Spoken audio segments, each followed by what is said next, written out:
Mejanya ditarik ke belakang.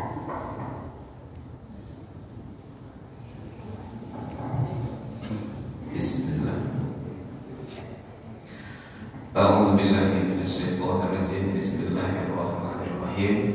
Assalamualaikum warahmatullahi wabarakatuh. Waalaikumsalam warahmatullahi wabarakatuh. Alhamdulillahirabbil alamin. Alhamdulillahilladzi khalaqas samawati wal ardh wa ja'ala adh-dhulumati wan nur. Asyhadu an la ilaha illallah wa asyhadu anna Muhammadan 'abduhu wa rasuluh. Allahumma shalli wa sallim wa barik ala Muhammad wa ala alihi wa ashabihi ajma'in. Rabbi shrah li sadri wa yassir li amri wahlul 'uqdatam min lisani yafqahu qawli.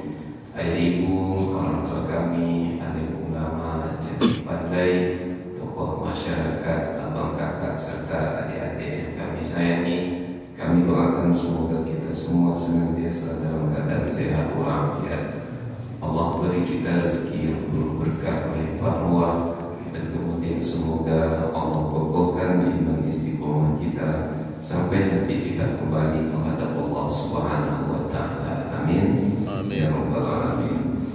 Bersyukur kita kepada Allah dengan mengucapkan alhamdulillah sampai pagi ini Allah masih menghidupkan kita, masih Allah menjadikan kita menjadi seorang hamba yang memiliki hati yang hati kita itu masih terpaut dengan Allah Ta'ala. Masih Allah memilih kita menjadi seorang hamba yang memiliki hati yang hati kita itu masih senang untuk hadir dalam majelis ilmu dan mulia. Rasulullah SAW bersabda, "Man salaka tariqan yaltamisu fihi ilman, sahalallahu bihi tariqan ilal jannah." Siapa yang kakinya mudah melangkah untuk hadir menuju majelis ilmu, maka akan Allah mudahkan baginya jalan menuju surga. Salawat dan salam kita doakan semoga senantiasa tercurah untuk kekasih kita baginda Nabi Muhammad SAW.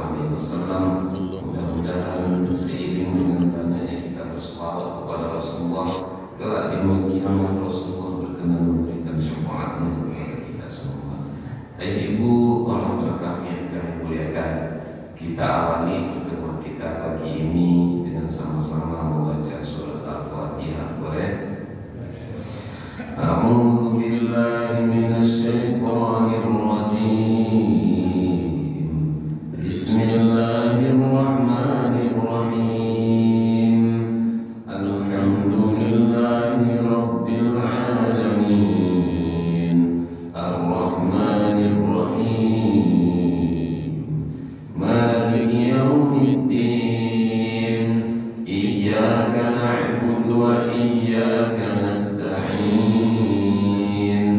Ihdinas siratal mustaqim. Siratal ladzina an'amta 'alaihim ghairil maghdubi 'alaihim waladdallin. Amin. Ayah bunda kami yang dimuliakan Allah, insyaallah pada kesempatan yang mulia ini kita lanjutkan belajar dari hadis-hadis Nabi Muhammad SAW yang terdapat dalam kitab Arba'in Nawawi. Insyaallah pagi ini sampai kita di hadis yang ke-9. Hadis yang berapa, Bu? 9. Hadis yang ke-9. Temanya hadis yang ke-9 itu at-taklifu bima yustata'. Melakukan perintah itu dengan semampunya kita. Melakukan perintah itu semampu kita sebagai seorang hamba. Kita baca hadisnya. An Abi Hurairah Abdurrahman ibn Sakhar radhiyallahu anhu annahu sami'a Rasulullah sallallahu alaihi wasallam yaqulu, dari Abu Hurairah Abdurrahman ibn Sakhar Allah meridhoinya, bahwasanya ia pernah mendengar Nabi Muhammad sallallahu alaihi wasallam bersabda. Jadi Abu Hurairah itu gelar, nama aslinya Abdurrahman. Jadi karena kenapa dia dinamakan dengan Abu Hurairah itu? Karena dia sayang dengan kucing. Sama dengan Abu Thalib. Bukan Abu Thalib, Ali bin Abi Thalib. Ali bin Abi Thalib itu pernah juga dipanggil oleh Nabi dengan julukan Abad Turab. Nama lain atau panggilan kesayangan Nabi kepada Ali bin Abi Thalib itu adalah Abad Turab. Kenapa Nabi pernah memanggil Ali dengan sebutan Abad Turab? Karena dulu ketika Nabi pernah mendatangi rumah putrinya Fatimah, Nabi tidak mendapati menantunya yaitu Ali bin Abi Thalib ada di rumah, sehingga Nabi bertanya kepada Fatimah anaknya, "Wahai anakku, suamimu kemana? Kau tak tampak sama ayah?" Maka kemudian Fatimah menjawab, "Aku tak tahu ya suamiku itu pergi kemana." Lalu Nabi menyuruh sahabat untuk mencari di mana keberadaan Ali bin Abi Thalib. Setelah dicari oleh sahabat, ternyata Ali sedang tidur di masjid. Ketika Ali sedang tidur di masjid, Bapak Ibu dimuliakan Allah, maka Masjid Nabawi hari ini kan tak seperti itu dulunya. Masih dari pasir, masih dari tanah. Namanya orang tidur kan mutar kiri, biasanya dia tak sadar mutar ke kanan, sehingga wajahnya itu bermandikan penuh dengan debu. Ini diriwayatkan oleh Imam Muslim. Maka ketika Nabi mendapatkan laporan Ali sedang tidur di masjid, disusullah oleh Nabi Ali ke masjid. Ketika Ali sedang tidur di masjid, nampak oleh Nabi ternyata wajahnya itu penuh dengan debu. Lalu kemudian Nabi bersihkan wajah Ali. Lalu kemudian Nabi membangunkan Ali dengan panggilan Abad Turab. Qum Abad Turab, qum Abad Turab. Bangunlah bapak debu. Kalau arti secara literal, Abu itu kan bapak, Turab itu artinya debu. Bangunlah bapak debu, bangunlah bapak debu. Nah, itu nama lain dari Ali bin Abi Thalib. Nabi memanggilnya dengan Abad Turab. Nah, Abdurrahman ibn Sakhar ini dia lebih dikenal dengan nama panggilan Abu Hurairah. Dan Abu Hurairah adalah sahabat yang paling banyak meriwayatkan hadis Nabi Muhammad SAW. Lebih dari 5.374 hadis yang diriwayatkan oleh Abu Hurairah. Banyaknya periwayatan hadis oleh Abu Hurairah itu kemudian mendatangkan fitnah terhadap dirinya. Kenapa Abu Hurairah itu difitnah lantaran dia banyak meriwayatkan hadis? Ada sebabnya. Abu Hurairah itu sahabat yang paling banyak meriwayatkan hadis, sementara dia ini sahabat yang terlambat masuk ke dalam agama Islam. Karena dia lambat masuk ke dalam agama Islam, kebersamaannya dengan Nabi tidak lama, cuma 2 atau 3 tahun saja riwayat yang kita baca.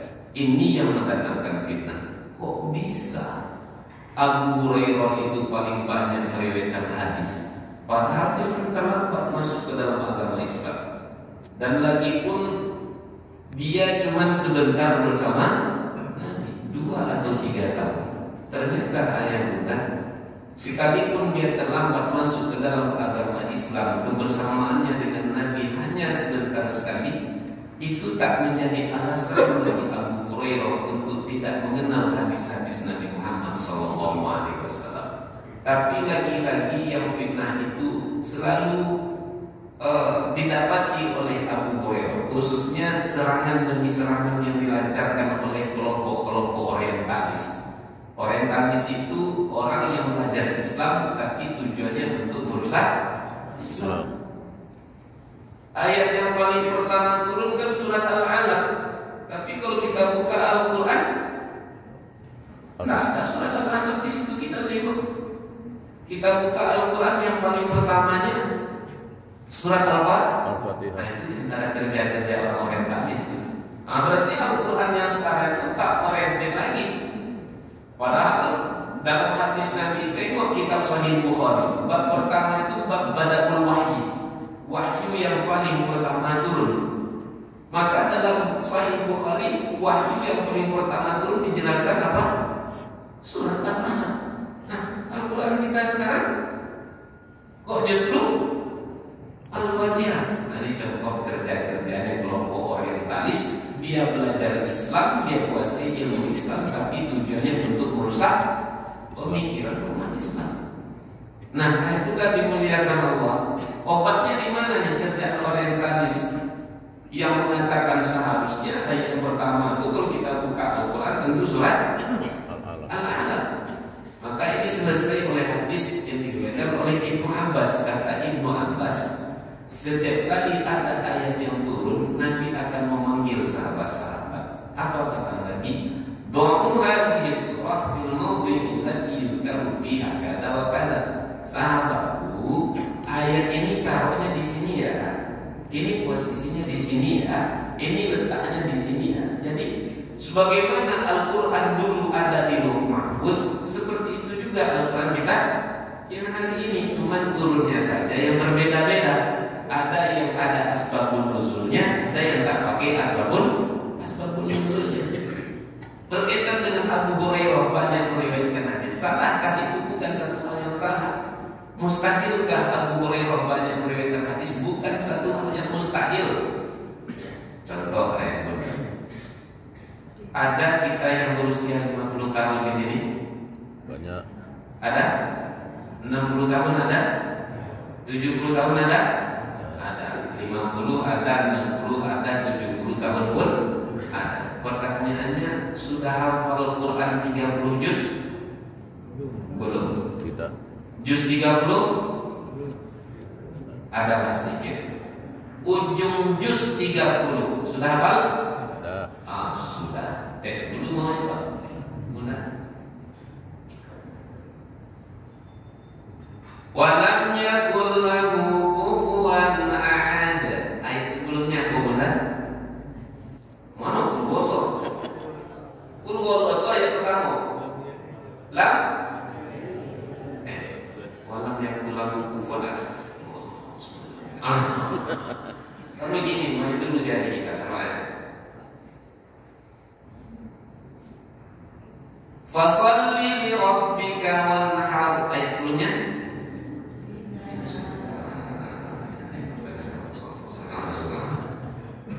Padahal ini kan ayat yang selalu dan rutin kita baca, tapi kenyataannya di waktu dites masih mikir kita. Biasanya di bulan Ramadan kan ada acara Hafiz Indonesia, ya kan bunda ya? Ada acara Hafiz Indonesia. Nampaklah sama kita di layar kaca anak-anak usia 5, 6, 7 tahun dites hafalannya oleh Dewan Juri. Yang ditanya bukan satu ayat sebelumnya, tapi berapa ayat? 5 ayat, 1 halaman, 2 halaman. Yang paling atasnya apa, yang paling bawahnya apa? Bisa mereka? Bisa. Usia mereka 5, 6, 7. Kita? 70. Bukan 5, 6, 7, 50, 60, 70 tahun. Yang kata kita sudah hafal itu kenyataannya di waktu dites saya pun kan itu. Ustaz coba Ustaz baca satu ayat sebelum ayat ini. Saya mikir pula. Itulah kita. Kenapa itu bisa terjadi? Karena kita belum fokus. Anak-anak kita, cucu-cucu kita, mereka bisa. Kenapa? Karena mereka fokus. Dan Abu Hurairah 2 atau 3 tahun itu benar-benar fokus dia bersama Nabi. Tambah lagi Abu Hurairah banyak meriwayatkan hadis karena dia didoakan oleh Nabi Muhammad SAW. Nah, itu sekilas tentang Abu Hurairah. Dia mendengar Rasulullah bersabda. Apa kata Nabi? Manahaitukum anhu fajtanibuhu. Apa yang aku larangkan kamu darinya, fajtanibuhu, jauhilah olehmu larangan-larangan itu. Wa ma amartukum dan apa yang aku suruhkan kamu kepadanya, fa'alu minhu mastata'tum, maka lakukanlah olehmu perintahku itu dengan segenap daya dan upaya. Fa innama, karena sesungguhnya ahlakal ladina min qablikum, dibinasakannya orang-orang sebelum kamu, kasratu masailihim, terlalu banyak tanya mereka, wahtilafuhum ala anbiyaihim, dan mereka terlalu sering menyelisihi nabi-nabi mereka. Kata Nabi, apa yang aku larangkan kamu darinya, jauhilah larangan itu sejauh-jauhnya. Dan apa yang disuruhkan kepadanya, lakukanlah suruhan itu dengan segenap daya dan upaya kita. Dibinasakannya orang-orang sebelum kamu, kata Nabi, karena terlalu banyak tanya mereka. Mereka banyak tanya itu bukan bermaksud melakukan, tapi sesungguhnya untuk menghindari diri dari melakukan yang diperintahkan itu. Contoh ayat Bunda, umat Nabi Musa ketika dapat perintah menyembelih sapi, banyak tanyanya. Banyak.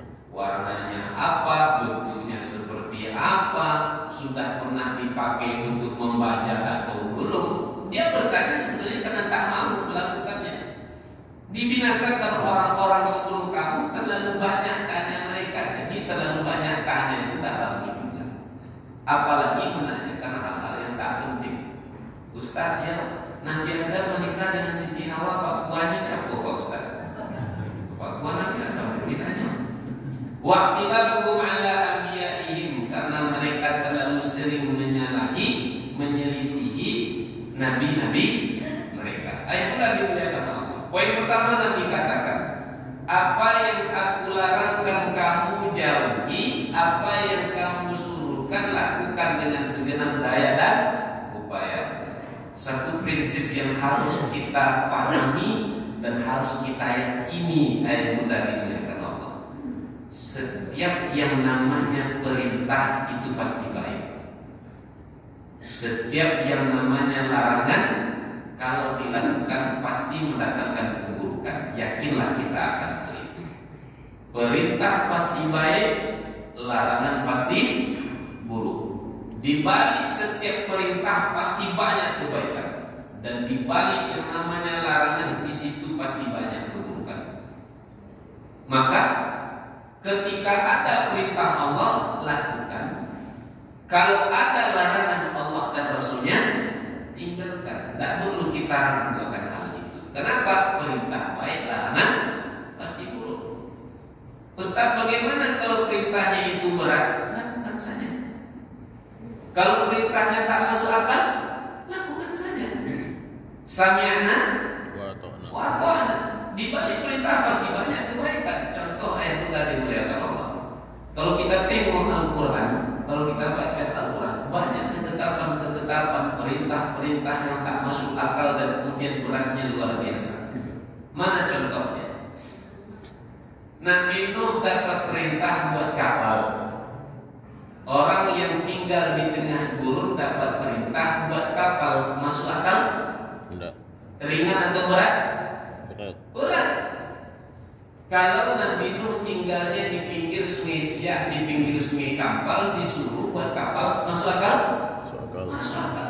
Berat? Rasanya tidak berat. Kenapa? Tengoklah di sekeliling kita banyak kayu-kayu besar. Di sepanjang jalan, jangankan di daerah-daerah kita, di perjalanan kita, di tengah kota kita ada banyak kayu. Artinya mudah untuk melakukan perintah itu. Ini orang yang tinggal di tengah gurun dapat perintah buat kapal. Ayat Bunda masih ingat, kita dari Madinah menuju Mekah Al-Mukarramah. Setelah kita berikot di Bir Ali, bertalbiyah labbaik Allahumma labbaik labbaik la syarika lak labbaik innal hamda dan seterusnya, bertolaklah bis kita di sepanjang jalan menuju tanah suci Mekah Al-Mukarramah. Kiri kanan buka belakang, apa yang kita tengok? Apa yang tampak? Nampak kayu besar-besar? Enggak. Terus apa yang kita tengok? bukit bebatuan, gurun padang pasir. Betul? Jangankan cari kayu yang besar, cari lidi aja sulitnya minta ampun. Itulah kondisinya. Tapi apalah daya. Ini kan perintah Allah. Kalau dapat perintah mau dia berat, mau tak masuk akal, gaspol, sami'na wa ata'na. Tidak perlu kita bimbang, tidak perlu kita ragu, karena di balik perintah ada kebaikan. Saya baca di dalam kitab Qasasul Anbiya, itu kayu untuk buat kapal itu ayah bunda ditanam 100 tahun lamanya. Udah 100 tahun ditanam, dia 100 tahun umur kayu itu baru ditebang, baru dibuat kapal. Untuk buat kapal butuh kayu yang besar atau yang kecil? Besar. Makanya ayah bunda, ketika kayu itu sudah besar, pohonnya ditebang, mulai Nabi buat kapal. Ketika Nabi buat kapal, dipuji oleh umatnya? Tidak. Dipuji, disanjung? Tidak. Justru dibully habis-habisan. Media-media sosial yang ada isinya bulian terhadap Nabi. Di YouTube bully, di grup WhatsApp dibully, Instagram nih. Ada pula Instagram zaman itu Ustaz. Ada macam mana bentuknya Ustaz? Nah itu tak boleh kita tanyakan tadi. Twitter. Yang penting dia, ya. Nah yang sudah dimuliakan Allah. Setiap orang lewat di waktu Nabi bikin kapal itu, dia diremehkan. Dan pada akhirnya ayah bunda ketika Nabi Nuh selesai membuat kapal itu pun dijadikan sebagai tempat pembuangan sampah oleh umatnya. Ayah bunda, buat kapal diremehkan, dikatakan orang gila. Coba ayah bunda bayangkan, kalau sekiranya dulu ketika itu Nabi Nuh tak mau buat kapal, ya Allah, emangnya tak ada perintah yang lebih hebat daripada ini? Aku dihina, aku dibully, aku dikatakan sudah gila, aku sudah dikatakan tak waras lagi. Andai kata Nabi Nuh menyerah, tak mau dia selesaikan buat kapal, karena di antara yang menghina, meremehkan, mencela Nabi Nuh itu bukan orang-orang yang terjauh dari dirinya, tapi justru orang-orang yang dekat dengan dia, istrinya dan termasuk anak-anak. Kalaulah sempat Nabi Nuh mengeluh tak jadi dia buat kapal, apa yang terjadi? Tentu Nabi Nuh pun akan ikut binasa bersama umat-umatnya yang berdosa. Itulah di balik perintah ada 1000 kebaikan. Ibu Nabi Musa dapat perintah. Apa perintahnya? Wa auhayna ila ummi Musa an ardihi fa idza khifti alayhi fa alqihi fil yammi wa la takhafi wa la tahzani inna radduhu ilayk wa ja'iluhu minal mursalin. Dan kami wahyukan kepada ibu Musa, kami perintahkan kepada ibu Nabi Musa. Apa perintahnya? Ardi'i, ibu Musa, susukanlah anakmu terlebih dahulu. Fa idza khifti 'alaihi fa alqihi fil yammi. Kalau engkau khawatir, kalau takut akan keselamatan anakmu itu, alqihi fil yammi, hanyutkanlah dia ke sungai. Wala takhafi, jangan takut ya ibu Musa. Wala tahzani, jangan engkau bersedih hati ya. Kenapa? Inna radduhu ilaik, nanti bayi yang telah engkau hanyutkan itu tetap akan kami kembalikan kepadamu. Wajahiluhu minal mursalin, bayimu itu kelak akan menjadi manusia pilihan Allah, karena dia akan menjadi seorang Rasul. Ibu Musa, susukan aja lah bayimu terlebih dahulu. Kalau kamu takut akan keselamatan anakmu, hanyutkan saja ke sungai. Kok dihanyutkan pula ke sungai? Kok takut akan keselamatan anaknya? Kenapa? Karena Fir'aun buat undang-undang. Apa undang-undang yang dibuat oleh Fir'aun? lalu pergi ke dukun, dia tanya maknanya, lalu dukunnya katakan, Tuan, ini mimpi Tuan ini bahaya. Maknanya di hari ini atau nanti akan lahir bayi laki-laki, yang mana bayi laki-laki itu kelak akan menjadi orang yang besar dan dia akan menenggelamkan singgasana kekuasaan Tuhan. Takut Fir'aun kekuasaannya diambil orang, akhirnya dia buat kebijakan. Apa kebijakannya? Tidak boleh lahir bayi laki-laki. Berawal dari mimpi buruk dia. Diceritakannya kepada orang. Ayah bunda boleh menceritakan mimpi buruk? Tidak boleh menceritakan mimpi buruk. Tapi sayang Fir'aun latah diceritakannya mimpi buruknya kepada orang.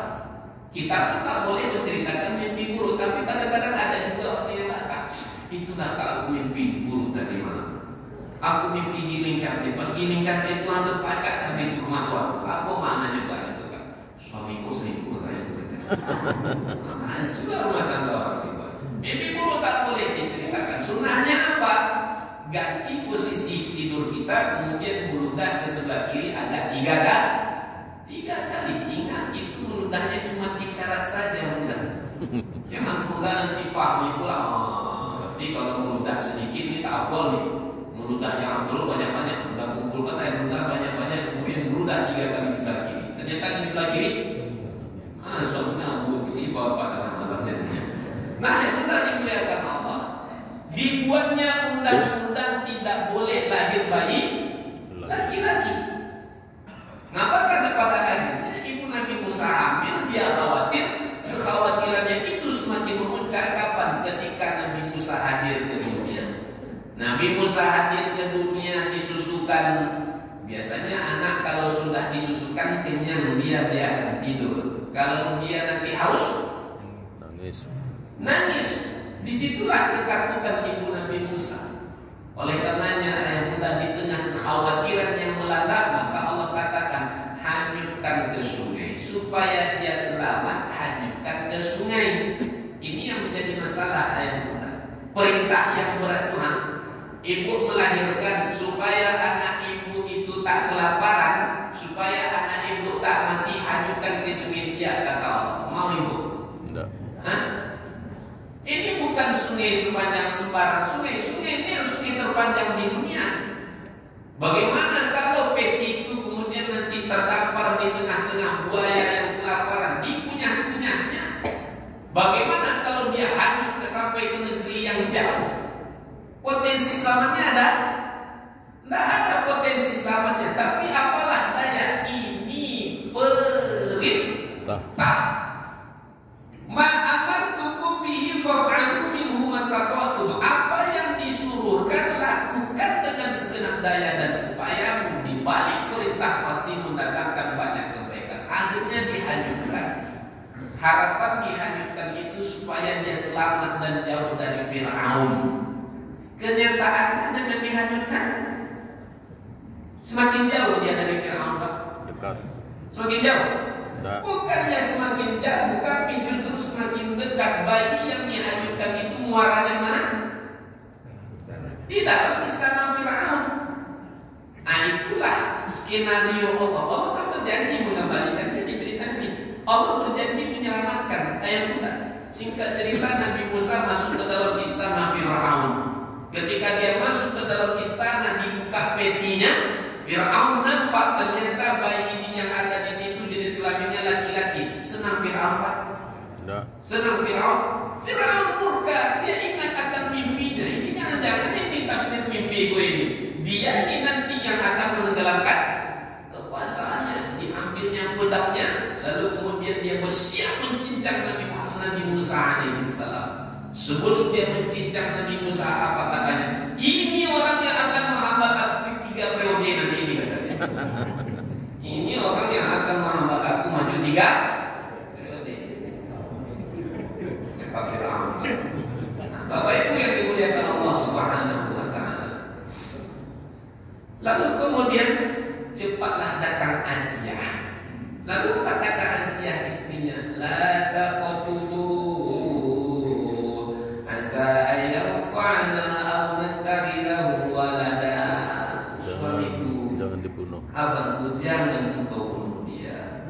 Masa yang fa'ana natakhidhu walada.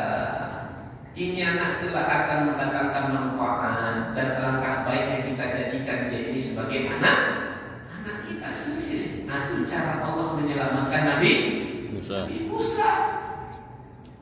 Di balik perintah pasti banyak kebaikan. Akhirnya apa? Nabi Musa tumbuh kembang di dalam istana. Singkat cerita Bapak Ibu, ini sebenarnya kisahnya panjang. Pada akhirnya apa? Nabi Musa masuk ke dalam istana, dia haus. Lalu disusukanlah dia kepada wanita-wanita yang bisa menyusui di dalam istana. Mau Nabi Musa? Mau? Tidak mau. Faharramna alaihi al-marabid. Itu yang Allah sebutkan di dalam surat Al-Qasas. Kami haramkan susuan-susuan selain ibunya kepada Nabi Musa. Singkat cerita, Fir'aun buat sayembara. Sayembara apa? Mencari wanita-wanita yang nanti bayi istana mau menyusu kepadanya. Kalau kita sekarang mungkin buat talentnya lah agaknya Pak.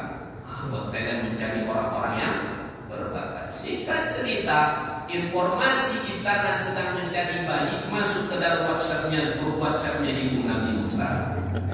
Nah, kemudian ikutlah Nabi Musa, lalu kemudian mencoba disusukan kepadanya bayi mana yang tak mau menyusu kepada ibunya. Singkatnya, besarlah Nabi Musa di dalam istana bersama ibunya. Itu yang kita maksud ayat Bunda. Di balik perintah, sekalipun dia berat tak masuk akal pun, di situ ada kebaikan. Coba kalau dulu ibu Nabi Musa tak dihadirkannya Nabi Musa, mungkin selamanya Nabi Musa itu akan diintai-intai. Ibu Nabi Musa selamanya akan ketakutan. Tapi justru dengan dihadirkan, diselamatkan, dia tinggal di tempat bukan sembarang tempat, tapi tinggalnya di dalam istana. Ibu Nabi Musa kemudian pun diagung-agungkan di masa itu. Namanya juga bayi menyusui bayi istana. Nah, itu tadi dikatakan Allah, perintah lakukan. Kenapa? Di balik perintah ada kebaikan. Terlebih lagi, ayat protokol tadi mengatakan kita berada di bulan Rajab. Bulan Rajab itu bulan yang penuh dengan berkah, sehingga sering doa Nabi itu apabila sudah masuk bulan Rajab, apa doa Nabi? Allahumma barik lana fi Rajab wa Sya'ban wa ballighna Ramadan. Ya Allah, berkahilah kami di bulan Rajab, berkahilah kami di bulan Sya'ban, sampaikan panjangkan umur kami berjumpa dengan bulan Ramadan. Maka Abdullah bin Abbas mengatakan bulan-bulan haram itu adalah bulan di mana kebaikan yang dilakukan oleh seorang hamba akan dilipat gandakan oleh Allah Subhanahu wa ta'ala. Maka saya sentuh sedikit ayat Bunda. Allahumma barik lana fi Rajab. Ya Allah, berkahilah kami di bulan Rajab. Berkah itu artinya ayat Bunda ziyadatul khair. Apa arti berkah? Ziyadatul khair artinya apa? Semakin bertambah baik. Maka ketika kita berada di bulan yang penuh dengan berkah, PR terbesar kita adalah berusaha menjadi hamba-hamba yang hari demi hari semakin bertambah baik. Segala sisi kehidupan kita yang kita harapkan adalah berkahnya. Faktanya apa?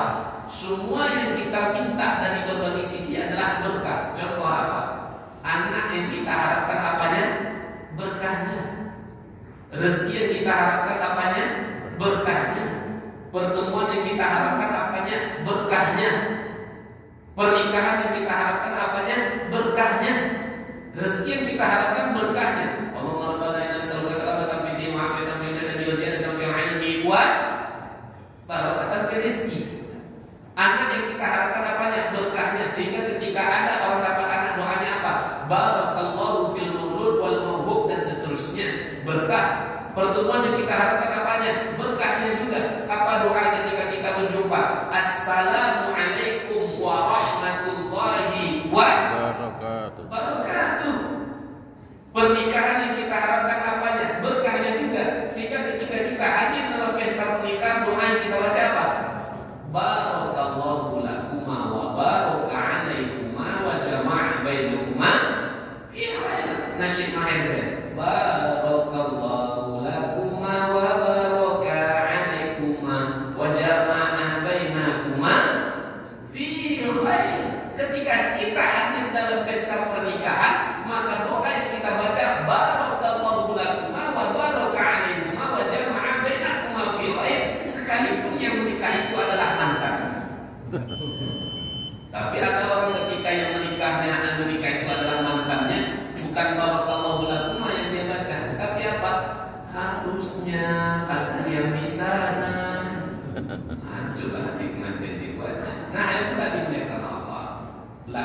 kebaikan demi kebaikan.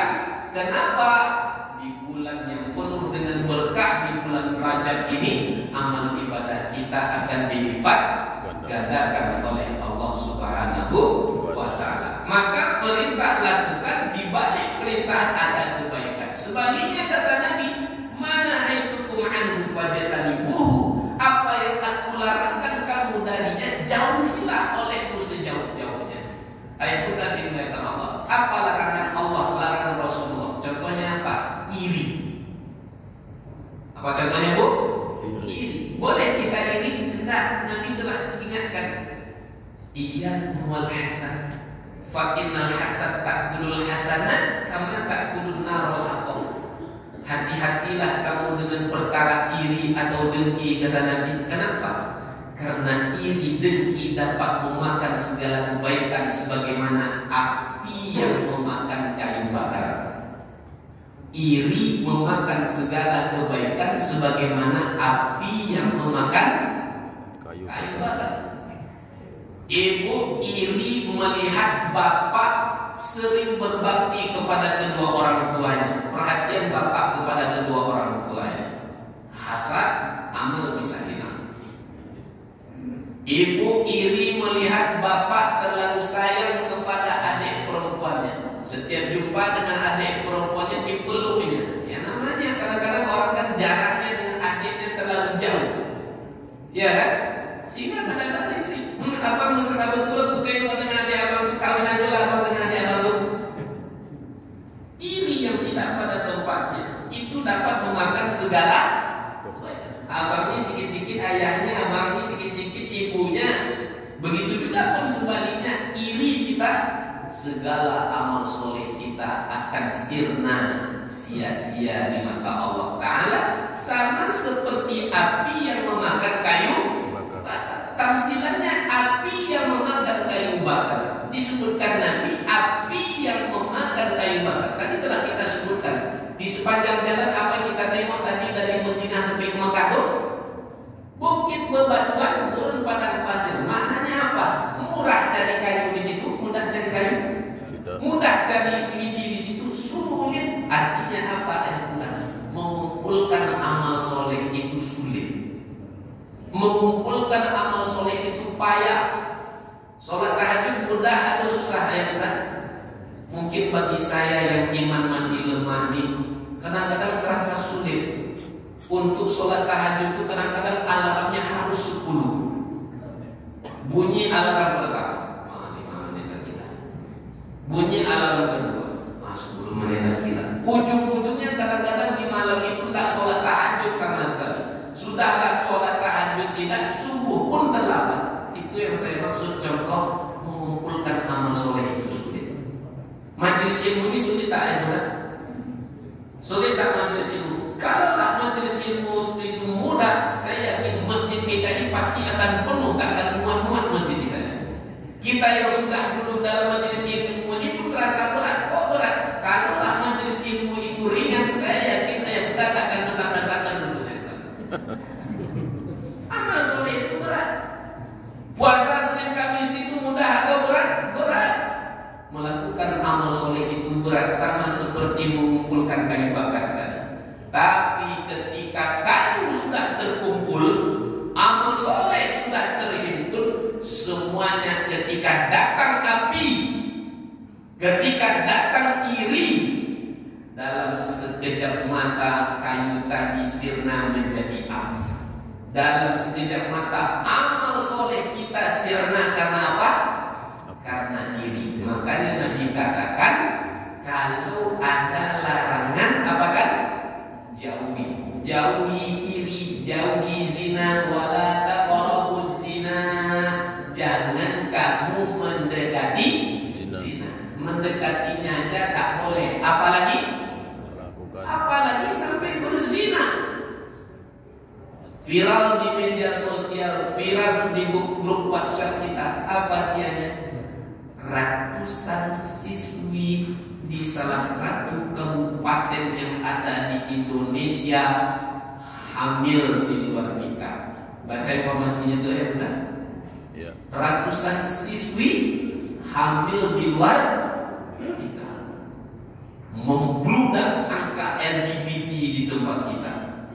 sudah jadi rahasia umum, betul? Membludak angka LGBT. Ayah bunda dimuliakan Allah, 6 bulan ke belakang kawan saya sampaikan, anak kelas 2 SD maaf cakap diisapnya pensil kawannya. Kelas 2 SD. Betapa dada saya ini rasa-rasa mau pecah. Kenapa? Imam di salah satu masjid hafal lebih dari 25 juz LGBT pula. Kalau saya bacakan chattingnya, karena buktinya ada sama saya, tak termakan lontong kita dengannya. Begitu jijiknya kita mendengarkan, membaca isi chattingan orang itu. Kalau ada larangan jauhi, jangan justru dibela. Sedih lagi saya pulang kampung, ayah bunda dimuliakan Allah, tahu Al-Quran juara MTQ mulai tingkat kabupaten sampai provinsi, hamil 7 bulan. Hari ini mungkin sudah melahirkan. Sedih sekali rasanya. Buah dari apa?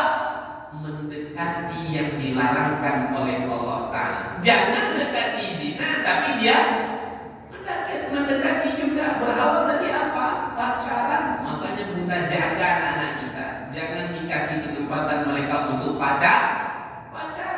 Ayah bunda kasih mereka untuk pacaran, kesempatan untuk pacaran, pergilah.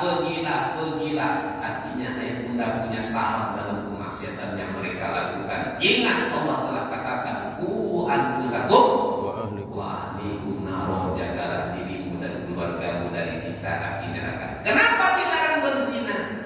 Sempat mereka berzina, lahir anak nanti. Efeknya apa? Anak yang lahir tidak boleh dibinkan kepada bapaknya yang berzina dengan ibunya. Anak itu perempuan sampai dia masa-masa untuk menikah, boleh bapaknya tadi menikahkan anaknya dari? Tidak boleh juga. Berhenti sampai di situ? Tidak. Mati anaknya atau bapaknya mati, boleh mereka saling mewariskan antara satu dengan yang lainnya? Tidak ada nasab dari orang yang lahir dari hubungan zina. Makanya jangan dekati zina. Apa yang dilarangkan jauhi sejauh-jauhnya. Apa yang disuruhkan lakukanlah dengan segenap daya dan upaya. Ayah bunda, demikian dapat dijelaskan. Mohon maaf atas segala kesalahan dan kekhilafan. Kita bermohon kepada Allah, mudah-mudahan apa yang Allah larangkan bisa benar-benar bisa kita menjauhinya. Apa yang Allah suruhkan mudah benar-benar bisa kita melakukannya, sehingga dengan itu selamat kita di dunia, bahagia kita di akhirat. Allah kumpulkan kita semua tanpa terkecuali dalam surga yang mulia. Amin ya rabbal alamin. A'udzubillahi minasyaitonir rajim. Bismillahirrahmanirrahim. Alhamdulillahirabbil alamin wassalatu wassalamu ala asyrofil anbiya'i wal mursalin wa ala alihi wa ashabihi ajmain. Ya Allah ya Karim, ampunkanlah dosa kami ya Allah, ampunkanlah dosa kedua orang tua kami ya Allah. Sayangilah mereka ya Allah, sebagaimana mereka membesarkan kami, menyayangi kami di waktu kami masih kecil ya Allah. Ya Rabbana, bila ada di antara kami yang sakit, mohon Engkau sembuhkan ya Allah. Bila ada di antara kami yang lemah, mohon Engkau kuatkan ya Allah. Bila ada di antara kami yang sedang berhutang, mohon beri kami kemudahan agar dapat melunasi semua hutang-hutang kami ya Allah. Ya Rabbana, mohon jadikan kami dan anak cucu keturunan kami sebagai hamba-hamba yang senantiasa menjaga sholat yang lima waktu ya Allah, yang mau membaca menghafal Al-Quran dengan mulia ya Allah. Ya Rabbana ya Allah ya Karim ya Mujib as-sa'ilin, mohon beri kami rezeki yang penuh berkah melimpah ruah, agar dengan itu kami dapat bersedekah, dapat menolong saudara-saudara kami yang dalam keadaan susah ya Allah. Ya Rabbana ya Allah ya Karim ya Mujib as-sa'ilin, ya Allah ya Karim, jadikanlah negeri kami negeri yang aman dan tentram, baldatun thayyibatun wa rabbun ghafur. Ya Rabbana, mohon Kau tutup rapat-rapat aib kami ya Allah, jangan Kau buka-buka ya Allah, karena apabila Kau bukakan aib kami, kenapa busuknya kami, pasti tak seorang pun yang mau bersahabat dengan kami ya Allah. Ya Rabbana, bila kelak suatu saat ajal itu pun akan datang menjemput kami ya Allah, mohon ya Allah, jangan Kau cabut nyawa kami sementara kami dalam keadaan berbuat maksiat, tapi ambillah nyawa kami dalam keadaan taat, dalam keadaan sholat, dalam keadaan sujud. Cabutlah nyawa kami dalam keadaan mengucapkan kalimah la ilaha illallah. Karena Rasulullah menjanjikan ya Allah, siapa yang akhir kalamnya di waktu ajal datang menjemputnya mengucapkan kalimah la ilaha illallah, maka dia akan masuk ke dalam surga-Mu ya Allah.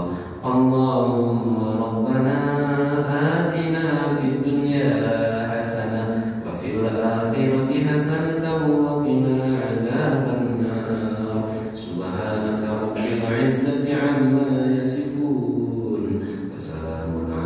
المرسلين والحمد لله رب العالمين. تقبل الله منكم منا ومنكم وتقبل يا كريم. سبحانك اللهم وبحمدك نشهد أن لا إله إلا أنت نستغفرك ونتوب إليك. والسلام عليكم ورحمة الله وبركاته. Waalaikumsalam warahmatullahi wabarakatuh. Alhamdulillahirabbil alamin. Jazakumullahu khairan. Ustaz Dodi menyampaikan tausiah kepada kita semua.